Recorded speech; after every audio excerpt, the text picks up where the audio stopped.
If you are trying to break into cybersecurity, you've probably wondered, how do I stand out when everyone has the same certification, same degree, and the same beginner projects mentioned on the internet?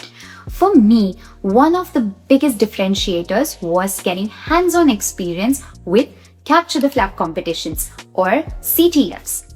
Now, were CTFs the only reason I got my first job in cybersecurity? No. But they gave me the practical experience, taught me how to think through security problems, and gave me real examples to talk about in interviews. They showed the employers that I wasn't just learning cybersecurity, I was actually practicing it. So if you want to solve your first CTF challenge, you can do it today with me. Just watch this video till the end and try it out with me. Before we start solving challenges, let's quickly understand what a CTF actually is. CTF stands for Capture the Flag. Despite the name, you're not actually capturing a flag. A flag is simply a secret piece of text that's hidden somewhere inside a challenge, maybe like a puzzle. Your goal is to investigate, think like a security professional, and eventually find that flag, basically the secret text. Once you find it, you can submit it to the platform on which you're playing the CTF and earn points. Think of this like solving escape room style puzzles.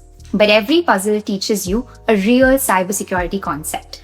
Some challenges might teach you how websites leak information. Others teach you cryptography, digital forensics, networking, Linux, web security, reverse engineering, and these days, even AI. The great thing is that every single challenge is hands-on. You're not just reading theory from a textbook, you're actually applying what you've learned. And honestly, that's why I love recommending CTFs to almost every beginner in cybersecurity, because cybersecurity isn't a field where you become good by just watching videos alone. You become good by solving problems. Now, let's actually get started. I always recommend starting with beginner-focused platforms. Today, I'm using Scilab, which was previously known as Pico CTF, because it's completely beginner-friendly, has thousands of learners, and gradually introduces concepts instead of throwing you into the deep end. And let me give you a quick disclaimer. This video is not sponsored by them. I just genuinely recommend this platform because this is exactly what I would use as a beginner in cybersecurity, and it's really helped me. Once you create an account, you'll see different challenge categories: general skills, web exploitation, cryptography, forensics, binary exploitation, reverse engineering. If these names look intimidating to you, ignore that feeling for now. You're not expected to know all of these on day one. Today, we are only focusing on understanding how to approach these CTF challenges, and I'm helping you solve your very first CTF challenge. So now I've opened the Scilab platform and made an account. You can see over here there is a challenge library. Essentially, it contains all of the challenges.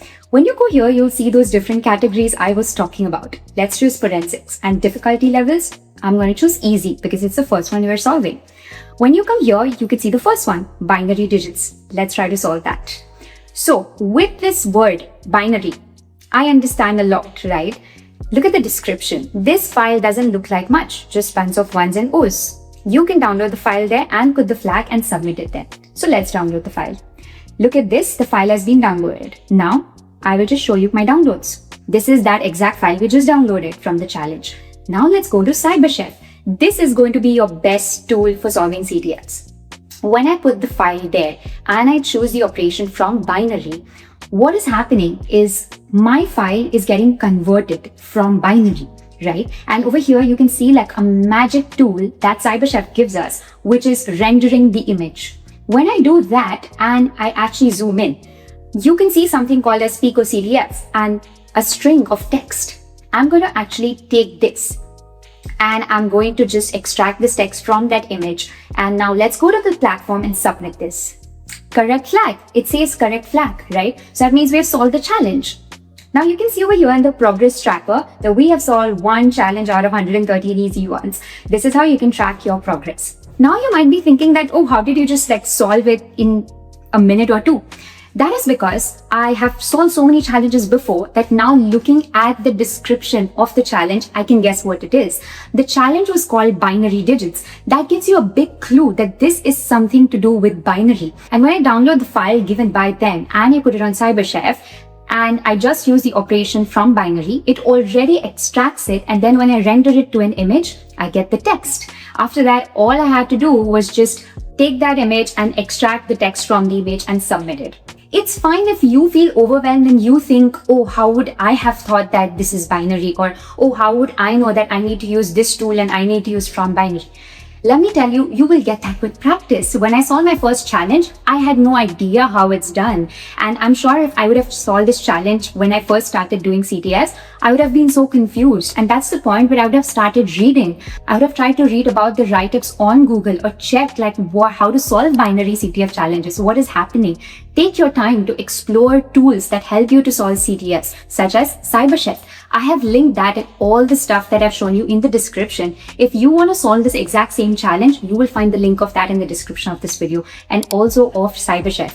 CyberChef is basically my best friend and many people's best friend when it comes to solving CTF challenges. So take your time, explore CyberChef, go over there, see the different operations, play around and see what operation helps you with what. And then you try to solve these challenges. Now, imagine we've been trying to solve this challenge for the last 15 minutes and we're completely stuck. We just don't know what to do. So here's my thought process. First, I read the description again. You will be surprised how many times the clue is in the description. Second, Google or use AI to understand unfamiliar terms. Third, search for documentation. Maybe try another tool. Maybe inspect the file differently. And if I'm still stuck, I would look at a write-up. Now, some people think reading write-ups is cheating. I disagree with that. Copying the answer without understanding anything or how that answer was received, that's not helpful. But reading the explanation, understanding why it worked, and then attempting a similar challenge on your own using what you just learned, that is real learning. Even experienced cybersecurity professionals constantly read blogs, documentation, and research. The difference is that they actually learn from it. Now, let's come back to the question we started with. How do CTFs help you stand out as a cybersecurity beginner? Because they are evidence that you are doing more hands-on than just consuming content. Imagine you're interviewing for a junior security analyst role, and the interviewer asks you, do you know what binary is or binary exploitation? Instead of just saying, yes, I read about this in a course, you can say that, yes, I know this concept because recently I was solving a CTF challenge. And in that CTF challenge, I was actually required to grab a file and inspect the content within it, which was actually a binary code. And then I was able to render that image, and that's how I found my flag.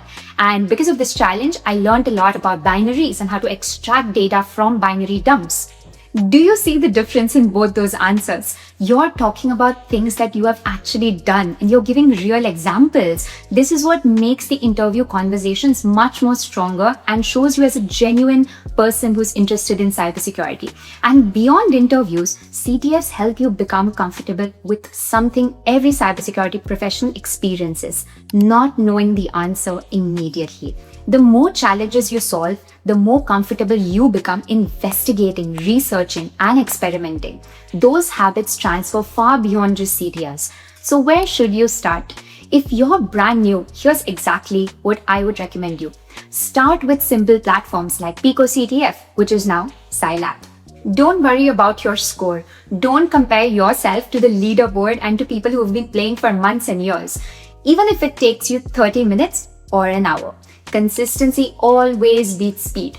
Once you're comfortable, move on to platforms like Over the Wire to strengthen your Linux skills. Then explore beginner-friendly rooms on TryHackMe or similar learning platforms. Then maybe you can actually participate in a CTF competition. Nobody solves every single challenge. The goal isn't perfection. The goal is learning something new with every single challenge that you solve. I really hope this video makes CTFs feel a lot less intimidating to you. Everyone starts somewhere. I certainly wasn't solving all the advanced challenges on day one. I got stuck too. I used to Google things, I used to read write-ups, and slowly, challenge by challenge, I became more confident in solving these challenges. If you've never tried a CTF before, I want you to do one thing after this video ends. Create a free account, pick the easiest challenge you can find, and don't stop until you found your first flag. Once you do that, come back to this video, comment down and let me know how was your experience. I would genuinely love to hear about it. Also, post it on LinkedIn and feel free to tag me because I'm happy to support you there as well. If you found this video helpful, don't forget to like and subscribe to my channel for more such content. Thank you and see you in the next one.